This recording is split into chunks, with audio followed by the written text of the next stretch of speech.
Okay, in this video I'd like to show you a tutorial on how to upload a video from your computer to YouTube so that we can then take that video and embed it somewhere on a website, or maybe just paste the URL into an email and be able to then disseminate that information to your students.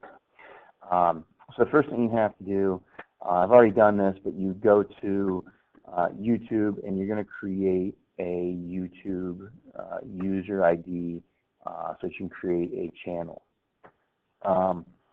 Once you've done that, and then I'll post a video on how to do that as well, what's going to happen, it's very easy to upload a video to YouTube. You're going to click on create a video or post, this little icon here. And you got two options here. Okay, you can either go live, so this is kind of going to screen capture everything that you do on the screen as well. But we've already created the video, so I'm going to upload the video. This is going to show up. Okay, you can either click on this and open up your desktop and find the files that way.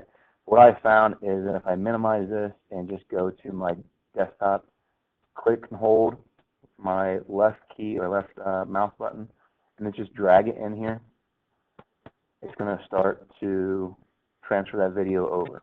Okay. Once it starts processing, this blue button will pop up to publish it. We need to publish that. Okay. So we'll click that.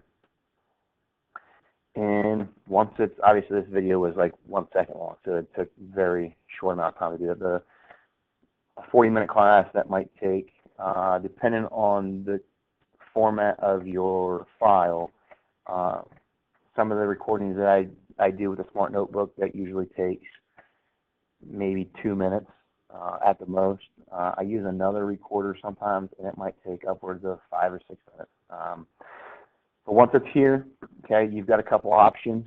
Okay, you can either, so we can cut and paste that URL, and we can put that in an email. We can provide it to students in any fashion that we feel necessary, and we can share that video then that way. Okay, I prefer, and I don't use any of these. You can share it to Facebook, Twitter, Blogger, whatever all these other things are, but you can share them that way. What I have found is that I like to embed mine into my website. I do not like this version of their HTML code for the mere fact that I can't adjust the frame width and height inside my PBWorks or my Wix page based off of this HTML code. So what I like to do is I just click on the video, and this will be the video here. Okay, so I'll show you the 2-second clip that I created. But I like to go down here and click share. Okay, and again, it's going to give you the same YouTube URL. You can copy that and all that kind of stuff. You can also kind of dictate where you want the video to start. So maybe the first 4 or 5 minutes of class, you don't want them to record that or to share that part. You can change that there. But I click on embed, and this is going to show up, and I just come over here, copy that information, and now I've got in my clipboard essentially the code that I need to use to embed a video into my Wix site or my PBWorks site. And what's nice about this, once I embed that HTML code, I can then change. Right now you see the height of being 560 by 315.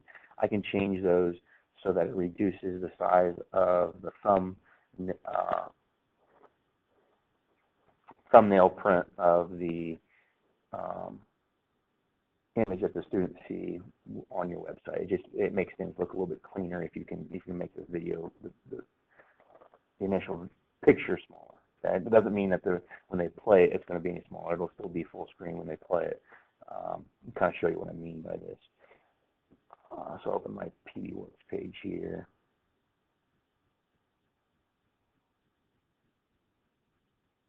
Okay, so these are videos. So what I've done, if I look at it here,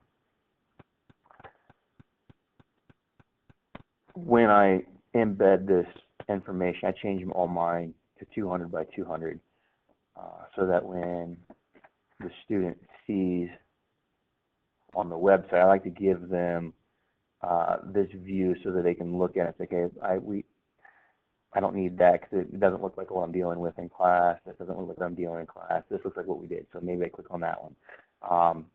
Just kind of a visual to help them realize which video they should probably be watching. But once they click on that, they have the option, and so it'll play here, they have the option then to open that up and make it bigger. So that's how you upload to YouTube. Once you're in YouTube, and I want to go look at where all my videos are saved, all you have to do is click on that once you're signed in. Okay, so there's my sign in, login information. Click on my channel. Okay, and when I click on my channel, I'm going to go to videos, and this is where all your videos are stored. Okay, and when I first did this, so I've got thousands of videos here that are going to be opened up. And what I found early on is that I had trouble uploading videos to my website. It was time consuming because I didn't name my videos in a very systematic way.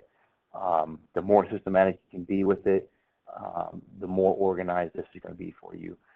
So I found that dating them first is good, and then obviously the section, and then the course that information is for.